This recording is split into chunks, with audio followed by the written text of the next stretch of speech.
Zagvozđani su danas proslavili probijanje tunela Sveti Ilija kroz Biokovo. Kako ističu, ostvaruje se njihov dugogodišnji san, povezivanje Zabiokovlja s Makarskom rivijerom. U čast tunelu okrenuo se vol, a feštalo se i uz gulaš. Neki su i zapjevali i zasvirali, a bilo je i prvih turističkih vožnji autobusom kroz tunel. Iako je Zabiokovlje danas veselo, čini se da je prerano za slavlje, jer prema svemu sudeći s daljnjom izgradnjom će se zbog recesije stati, a cijeli posao završiti tek iza 2012.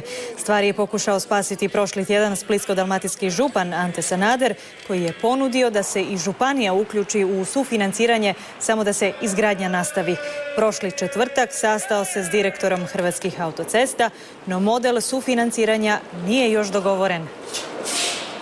Njegov prijedlog je da se neke prilazne ceste, da se ne naprave tako kako je bilo zamišljeno u prvoj varijanti, posebno ovaj spoj na jug je zamišljen dosta skupo i tu je nekakve varijante blažih spojeva na cestu i rekao mi da će me pozvati kroz neki 20 dana sa novim prijedlogom.